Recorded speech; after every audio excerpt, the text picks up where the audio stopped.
Oke, halo, selamat datang Sobat Cuan semuanya di channel saya Alvin Wedi. Channel yang kedepannya bakal banyak membahas seputar investasi dan juga mengenai trading di pasar modal khususnya. Oke, di video kali ini kita akan coba untuk membahas mengenai pembahasan mingguan seperti biasa. Kita akan coba untuk membahas sentimen yang terjadi selama satu pekan ke belakang dan juga peluang IHSG satu pekan ke depan. Nah, saya akan coba mulai terlebih dahulu dari segi sentimen yang menarik dalam pekan kemarin dari tanggal 25 sampai tanggal 29 Juli 2022. Di sini udah ada nih satu sentimen yang cukup menarik teman-teman, dimana pada tanggal 27 atau 28 kemarin Bank Indonesia menetapkan suku bunga itu sebesar 3,5 basis point atau masih tetap ya teman-teman. Nah, kalau saya sih melihat bahwa kenapa kok Bank Indonesia itu mempertahankan tingkat suku bunga walaupun sementara itu di negara-negara lain itu udah meningkatkan suku bunganya untuk memerangi inflasi. Nah, kalau menurut saya sih alasannya ada beberapa yang bisa saya sampaikan. Yang pertama, mungkin Bank Indonesia itu yakin akan kinerja ekonomi Indonesia yang solid ke depannya. Karena seperti kita tahu ekonomi Indonesia di tahun 2022 ini sangat diuntungkan dengan adanya komoditi boom teman-teman. Di mana komoditas seperti batu bara, PO, minyak bumi mengalami kenaikan sehingga ekspor Indonesia akan sangat diuntungkan. Ya, alhasil neraca dagang Indonesia masih bertumbuh di tengah perlambatan ekonomi global seperti itu.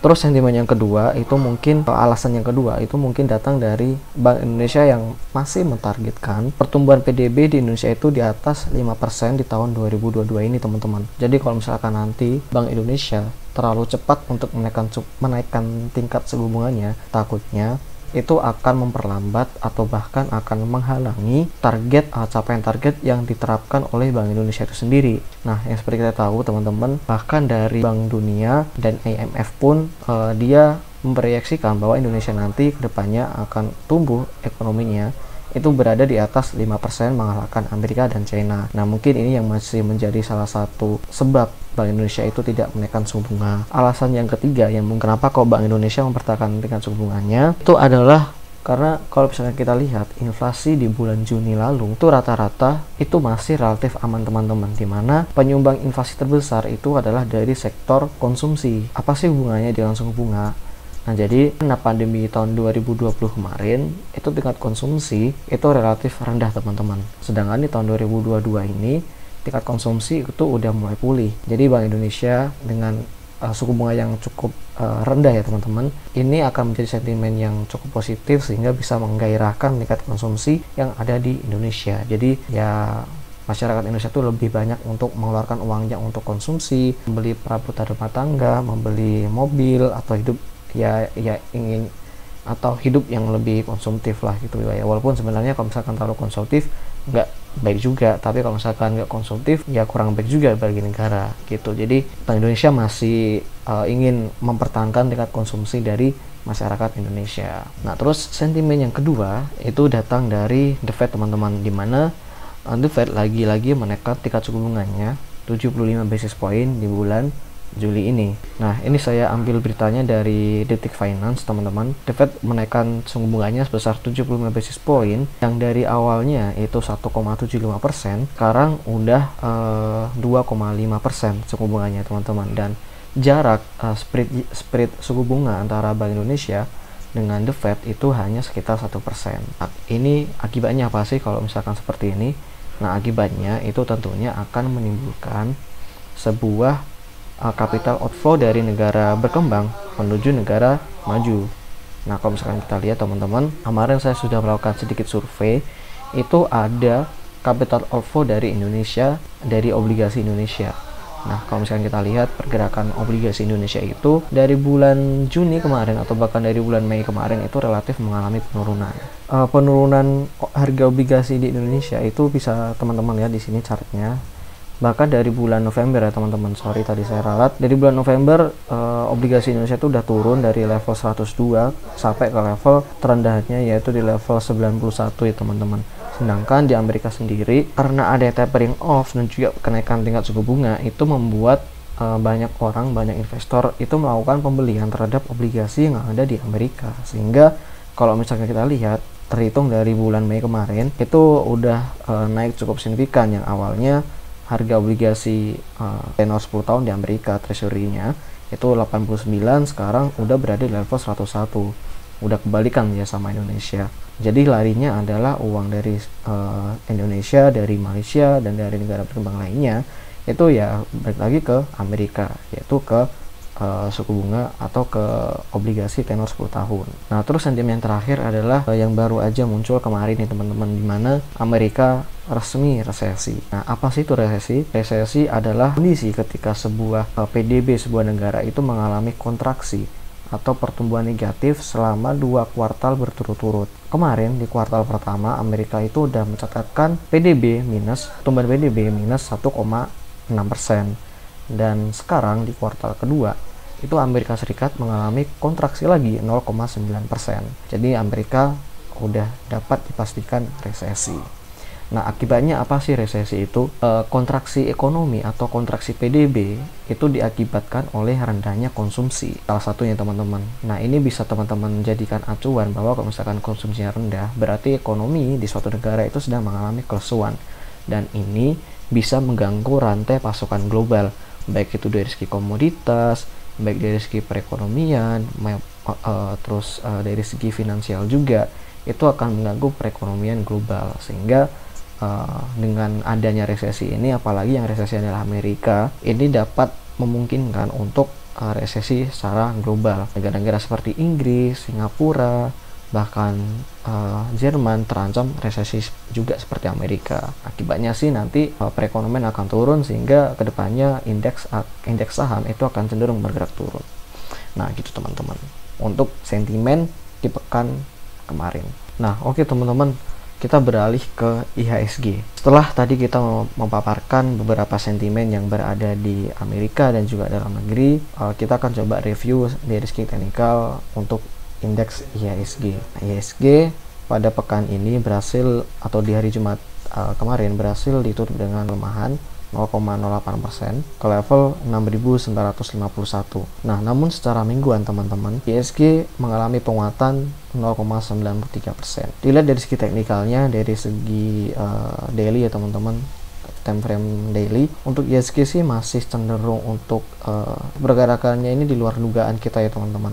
Di luar dugaan saya sih memperkirakan IHSG dengan adanya resesi di Amerika dan tingkat kenaikan suku bunga yang cukup besar di Amerika Serikat akan bergerak turun ketika dia masih sideways. Namun ketika Amerika merilis suku bunga dan juga Indonesia juga merilis suku bunga, justru IHSG malah bergerak naik teman-teman. Nah, kalau menurut saya sih kenaikan ini hanya kenaikan sementara, karena dari segi makroekonomi saya yakin kedepannya indeks di seluruh dunia tak terkecuali IHSG akan mengalami koreksi. Nah, kalau misalkan kita lihat dari segi teknikal untuk IHSG, ini pergerakan di hari Jumat itu sangat jelek teman-teman candlenya, karena dia ditutup di level terendahnya, menandakan tekanan jual yang sangat tinggi di pasar. Dan kalau misalnya kita lihat di sini teman-teman, ada sebuah gap berada di area 6.911 sampai 6.924. Nah, IHSG untuk kedepannya, untuk di pekan depan itu akan berpotensi untuk menutup gap di level tadi, dan untuk level support,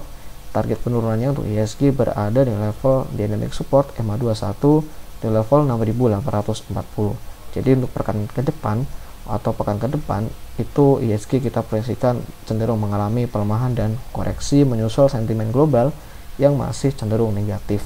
Walaupun kemarin teman-teman ada beberapa emiten, atau bahkan hampir keseluruhan emiten sih sebenarnya, ada BBCA, ada BBRI, ada Astra, itu mengalami kenaikan laba yang cukup signifikan di semester pertama tahun 2022 ini, dan itulah yang diharapkan oleh Bank Indonesia salah satunya, sehingga ya tingkat konsumsi dari masyarakat harus dipercepat sehingga PDB dari Indonesia dapat bertumbuh. Nah, oke, gitu aja view dari IHSG dan juga dari sentimennya. Kita langsung aja ke saham yang akan kita bahas. Saham pertama yang kita bahas teman-teman, di sini udah ada saham Astra. Saham Astra kemarin di hari Jumat berhasil ditutup dengan penguatan 4,55% ke level 6.325, menyusul kenaikan yang cukup signifikan terhadap laporan keuangan. Kalau nggak salah sih naiknya 98, sekian persen sih laba bersihnya. Dan Astra kemarin asingnya cenderung mengalami distribusi ya, net sale ya teman-teman, kurang lebih net sale sekitar 70 miliar kalau nggak salah. Dan dari segi transaksi hariannya itu mengalami transaksi yang cukup signifikan, cukup besar juga, di mana transaksinya itu sebesar 950 miliar teman-teman. Dan kalau misalkan kita lihat dari segi asingnya, rata-rata yang transaksi di saham Astra 90% adalah asing, atau bahkan 98% adalah asing. Itu yang menarik. Dan dari segi transaksi, harga transaksi yang paling sering terjadi berada di level 6.325 sampai 6.375. Dan kalau menurut saya masih cukup menarik. Sedangkan dari segi broker summary-nya teman-teman, di sini saham Astra cenderung mengalami akumulasi, di mana broker yang pertama itu ada Indo Premier, broker yang kedua ada BK, dan ada Macquarie.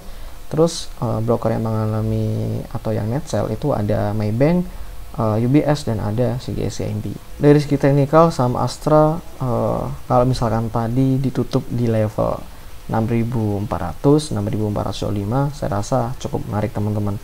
Nah, kita nggak usah berandai-andai, kita langsung aja ke kondisi yang sekarang. Menurut saya dengan kondisi candlestick yang seperti ini untuk saham Astra, walaupun total transaksi hariannya meningkat cukup drastis, artinya ada tekanan jual yang cukup besar sebenarnya untuk di saham Astra ini. Dibuktikan dengan adanya shadow teman-teman. Nah, upper shadow ini menunjukkan adanya tekanan jual yang cukup kuat, karena ya bagaimana tidak, dia awalnya mencapai high di level 6.425 dan justru sekarang di level penutupannya itu turun ke level 6.325, tutup atau berkurang sebesar 100 poin dari level high-nya. Dan kalau misalnya kita lihat dari segi trennya sih, sebenarnya saham Astra dia masih akan berusaha kembali untuk membentuk tren uptrend-nya dengan target sebenarnya berada di level 6.625. Nah, untuk support dari saham Astra kita bisa ambil di level dynamic supportnya di level 521, di level 6.225 teman-teman. Nah, kalau misalkan kayak gini, candlesticknya kayak gini, gimana sih strateginya? Kalau misalkan teman-teman belum punya saham Astra, langsung aja bisa untuk mulai amati ketika saham Astra nanti kembali terkoreksi ke area 6.000, 6.200, coba akumulasi di area tersebut. Nah, kalau misalkan teman-teman udah punya, ya bagaimana? Hold aja gak masalah. Kalau menurut saya sih hold aja gak masalah.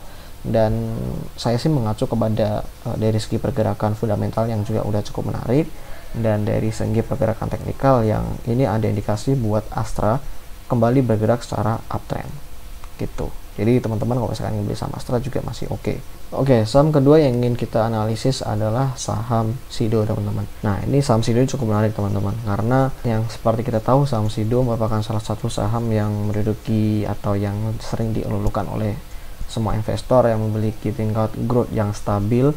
Namun pada semester 2 atau semester pertama tahun 2022 ini justru mengalami perlambatan pertumbuhan teman-teman. Itulah yang menyebabkan saham Sido ini hari ini mengalami ARB. Nah, saham Sido hari ini dituduh mengalami pelemahan, bahkan ARB melemah sebesar 65 poin ke level 905, dan total transaksi hariannya itu berada di level 109 miliar dengan total asing yang mencatatkan net sale yang cukup besar. Sedangkan dari segi broker summary teman-teman, di sini sangat jelas banget Sido mengalami big distribusi, di mana ada CGS, JP Morgan, dan Mandiri Sekuritas yang mengalami atau yang melakukan net sale. Dan di sini yang coba untuk akumulasi ada XC, JP, dan KK, broker retail semua. Dari segi teknikal udah jelas banget ya, saham Sido breakdown dari level supply and demand-nya 950 sampai 1000, dan sangat krusial sekali atau sangat parah sekali untuk saham Sido, walaupun sebenarnya sekarang berada di area support klasik di level 898 atau ya sekitar level 900 lah untuk saham Sido. Nah, kedepannya gimana saham Sido? Ya saya rasa sih masih akan masukkan penurunan ya teman-teman. Teman-teman bisa untuk perhatikan kedepannya untuk saham Sido ini. Kalau misalkan teman-teman ingin investasi dan time frame-nya itu jangka panjang, gak masalah. Teman-teman bisa untuk coba hitung valuasi ulang. Teman-teman cicil beli ketika Sido mengalami penurunan, apalagi kalau misalkan nanti dia sampai ke level 800. Saya rasa sih saham Sido masih akan memiliki potensi kenaikan yang cukup besar ke depannya. Ya, ini adalah sentimen yang cukup negatif. Ya, ini adalah sentimen yang saya rasa sih hanya akan bertahan di beberapa bulan ke depan atau beberapa minggu depan. Untuk jangka panjang, saya yakin Sido masih akan terus bertumbuh mengingat dia belum atau bahkan baru mulai ekspansi di Papua, di Sulawesi, dan juga di Nusa Tenggara. Jadi proyeksi untuk pertumbuhan Sido masih cukup besar.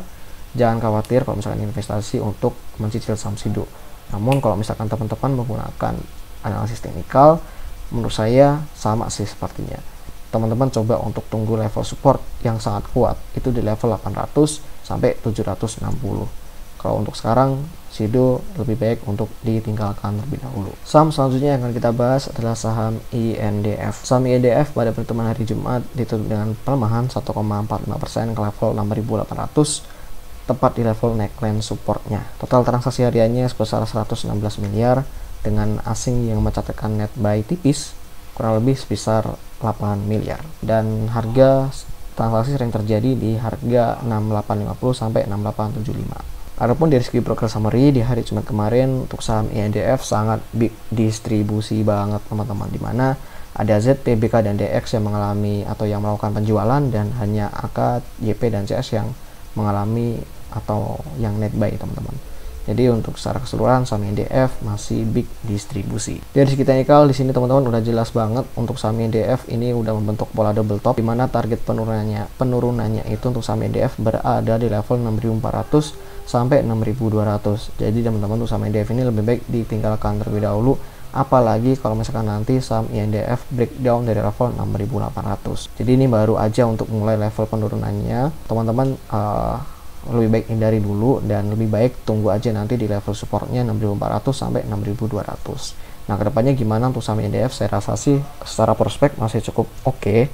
Mengingat penurunan harga gandum yang sekarang udah mulai turun ya teman-teman harga gandumnya, dan saya rasa sih para investor masih nunggu untuk rilis laporan keuangan dari INDF. Kalau misalkan nanti di semester 2 laporan keuangan INDF itu muncul dan mengalami perbaikan kinerjanya itu solid seperti Astra, tidak menutup kemungkinan nanti saham INDF bisa untuk rebound lebih cepat di level 6.600 atau bahkan di level 6.700. Namun untuk sekarang teman-teman lebih baik wait and see dulu atau lebih ditinggalkan lagi untuk saham INDF. Saham yang keempat yang ingin kita analisis adalah saham BMTR. Saham BMTR mengalami kenaikan yang cukup signifikan selama 2 ribu berturut-turut teman-teman, naik hampir 40% atau bahkan lebih 40%. Nah dikarenakan adanya isu sentimen bahwa BMTR ini akan melakukan merger dengan MSIN atau MNCN. Nah, BMTR di hari Jumat berhasil ditutup dengan penguatan 23,03%, menguat sebesar 76 poin ke level 406 dengan total nilai transaksi sebesar 548 miliar. Dan total asing mengalami net sale sebesar kurang lebih 8 atau 7,4 miliar. Kalau misalnya kita lihat untuk saham BMTR ini secara value transaksi hariannya ini udah sangat jelas banget teman-teman, dimana value transaksi hariannya itu udah meningkat selama 2 ribu berturut-turut, udah mulai ratusan miliar teman-teman. Kalau misalnya kita lihat sih transaksi hariannya itu hanya sekitar ya rata-rata di bawah 10, dan pada 2 hari kemarin itu melejit banget di atas ratusan, di atas 300. Jadi ini sangat konfirmasi banget saham BMTR akan menuju bullish selanjutnya. Dari segi broker summary untuk saham BMTR ini sangat jelas ya teman-teman, mengalami akumulasi, di mana ada Jasa Utama Kapital, ada MNC, dan ada BCA Sekuritas yang mengalami atau sedang mengalami akumulasi, dan di sini ada GR, KC, dan CC yang sedang distribusi. Ya kalau misalnya kita hitung sih ini cenderung mengalami akumulasi. Dari segi teknikal saham BMTR udah sangat cukup menarik menurut saya, karena selain kenaikannya itu sangat tinggi, itu juga didukung dengan kenaikan volume yang cukup signifikan. Dan yang lebih mengkonfirmasi lagi adalah di mana broker summary-nya itu mengalami akumulasi. Jadi kedepannya untuk saham BMTR bisa untuk teman-teman manfaatkan untuk trading jangka pendek. Nah, target saya sih, saya pribadi mentarget saham BMTR bisa lah untuk mencapai level 500. Kalau misalnya kita lihat juga sih dari segi high-nya untuk BMTR ini kayaknya dia sempat berada di level 2000-an deh.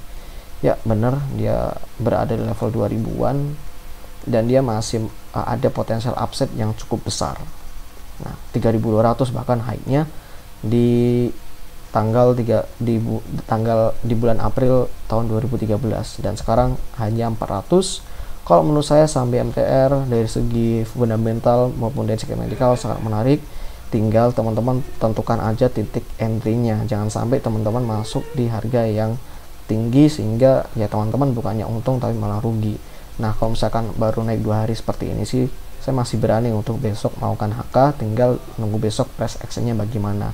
Kalau misalkan besok teman-teman dikasih harga yang lebih murah, bagusnya sih sebenarnya tunggu dulu BMTR ini terkoreksi ke area MA5. Nah, kalau misalkan disuruh milih nih besok BMTR ARB atau BMTR naik lagi, saya lebih milih untuk besok di hari Senin. Semoga BMTR ARB ke level 375 atau bahkan turun lagi ya teman-teman. Selama turun lagi ke level 350 baru saya akan melakukan pembelian, karena itu sangat mengonfirmasi banget, sangat ya dari segi teknikal sih teman-teman dikasih diskon, dikasih kesempatan kedua untuk melakukan trading lagi. Nah, kalau misalkan terjadi kebetulan seperti itu ya teman-teman jangan ragu untuk entry di saham BMTR gitu. Untuk level supportnya saham BMTR berada di level ya 380, dan untuk level resistennya bisa teman-teman manfaatkan di level 450 gitu. Saham terakhir yang kita bahas pada episode kali ini yaitu ada saham Bumi teman-teman. Nah, saham yang melegenda. Saham Bumi di hari Jumat di level 113 ditutupnya, dan saham Bumi pada hari Jumat ditransaksikan sebesar 911 miliar, hampir 1 triliun, dengan asing yang mencatatkan net sale sebesar 15 miliar.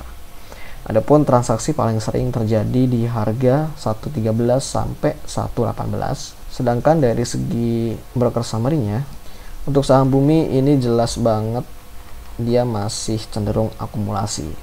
Ada AI, KZ, RF yang melakukan net sale, dan ada IF, BK, dan CC yang cenderung akumulasi. Jadi masih cenderung akumulasi teman-teman. Di segi teknikal kurang menarik kalau menurut saya untuk saham Bumi. Kenapa? Karena pada hari Jumat dia ditutup dengan candlestick yang menurut saya jelek. Gravestone Doji mengindikasikan adanya tekanan jual yang sangat tinggi, adanya taking profit yang sangat besar, tekanan untuk jual yang sangat besar.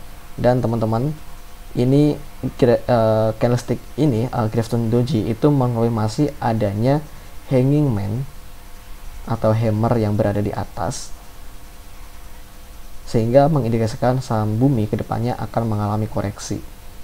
Nah, teman-teman bisa manfaatkan untuk tunggu di level support ya, karena dari segi price action untuk saham Bumi masih cukup menarik, tinggal kapan dan di mana kita beli. Nah, kalau saya pribadi sih akan coba untuk nunggu saham Bumi terkoreksi ya minimal sampai ke level 106, atau bahkan teman-teman kalau misalkan lebih konservatif lagi tunggu sampai di level 100, atau bahkan teman-teman bisa menyiapkan opsi ketiga, tunggu ketika dia terkoreksi sampai ke level 85. Itu sih support yang ketiga berada di level bukan 85 tapi 90. Kalau saya lihat ya sih kedepannya saham Bumi masih akan ada potensi kenaikan yang cukup signifikan, namun untuk minggu depan saya rasa sih akan cenderung mengalami koreksi ke area MA5, ke area psikologi supportnya di level 100, atau bahkan lanjut turun sampai ke level 90 gitu teman-teman. Nah, oke, mungkin itu aja pembahasan dari saya di episode pembahasan mingguan IHSG dan juga sentimen. Oke, mungkin saya bisa bantu untuk menyarankan teman-teman untuk gabung dengan grup saham yang saya dirikan, yaitu listock.id. Linknya nanti saya taruh di deskripsi. Oke, mungkin itu aja teman-teman video dari saya. Semua rekomendasi, semua insight dari saya tadi bersifat disclaimer on. Teman bisa menyesuaikan dengan trading plan dan juga profil risiko dari teman-teman masing-masing. Itu aja, kita jumpa di video selanjutnya. Salam cuan.